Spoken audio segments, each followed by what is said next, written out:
that life is like, it's like a wheel turning around. And the guy that's on the bottom today can end up being on the top tomorrow. And so a guy that you didn't have much respect for, now you better respect him. Got it. So because of that, you always tried to treat people the right way. Yeah, because you never know, where that guy's going to be the next day or the next week.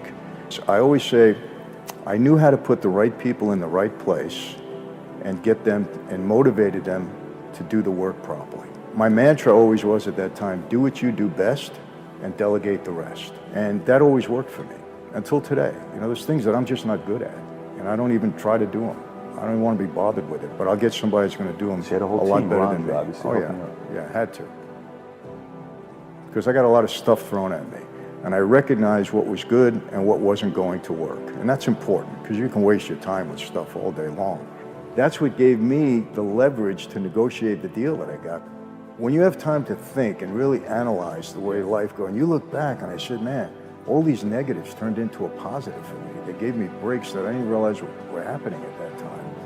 That's a big part of my faith when I talk to people. I said, the misery that you're going through now might be the blessing for you later on. God never throws you into the fire without preparing you first. So I spent 20 years in that life at a very high level, and I was a good student of the life. I observed and I watched, and I reached a certain level there. So I knew I had to make changes.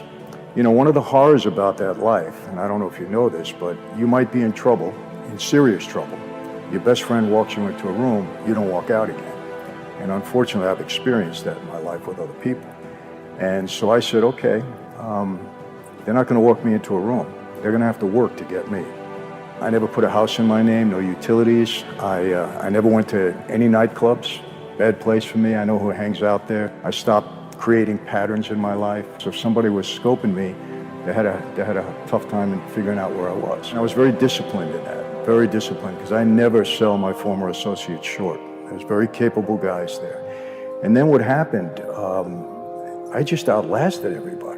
I mean, who went to jail, who got killed? We had a big war in our family in the early 90s. About 13 guys got killed. Another 20 or something went to jail for life. And I just outlasted everybody. And the major thing for me was that I never testified against anybody. I didn't send anybody to prison. I didn't put anybody in trouble. People think that mob guys sit around in their social clubs and we start to target different businesses. Well, we're going to take that over, we're going to do this. Normally it doesn't happen that way. What happens is people come to us. People would come to me with all sorts of deals. And it was mostly guys that came inside their company that had a way to make some money, and they figured they can do it with me, I can protect them, I can finance them, we have strength, all that. And that's how this happened in the gas business. Some guy came to me at a very small gasoline operation, and he said, I have a way to defraud the government out of tax on every gallon of gasoline. It was attractive to me because at that time I didn't like the government. And my targets back then were always bigger companies. So what happened, he had a couple of other wise guys that were kind of trying to extort him in his business. And I was able to solve that for him. And then we went into business together, and I'll tell you how it happened. I put somebody with him because I didn't know him that well. And I said, I'm going to put this fellow with you. We're going to see exactly what you got going on, and we'll try to figure this out. Well, the guy I put with him was a butcher. He was my butcher. Big guy, had a scar across the top of his head. Big Vinny, we called him. So he's coming to every Saturday. He would bring meat to my house, right? So this Saturday he pulls up and he's got this big box on his shoulder. And I said, what are you doing with all that meat? Are we having a party or something? I don't know about it. He says, hey, Chief, it ain't meat. I said, what is it? He said, come on in the kitchen. We go in the kitchen. He puts the box down. He opens it up, $280,000. He said, that's the first week's take in the gas business.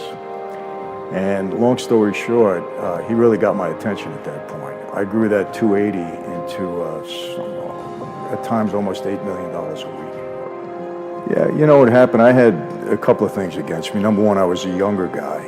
And the older guys tend to resent you. You're young, you're doing all this, you're making all this money. And that comes with the territory. You can't help that. You try to deal with it as best you can. You're not flaming that fire, so to speak. And I think it was Newsday, a publication out in Long Island, had written a story that I was becoming so powerful I was going to break away from the Colombos and start my own family. No truth to it whatsoever. It was like a fairy tale, fiction, made up. But it got into people's heads. So, I mean, I got questioned, you know, they were saying $2 billion, Michael. I said, hey, my answer was, when they write about everybody else, it's a lie. When they're writing about me, all of a sudden it's the truth. I said, come on, man, I'm giving you guys all this money. You don't have to do anything. I'm taking care of everything, you know. I put nobody in trouble. Nobody's on the line here. If anybody goes down, it's going to be me and my crew. But I knew I had to watch myself.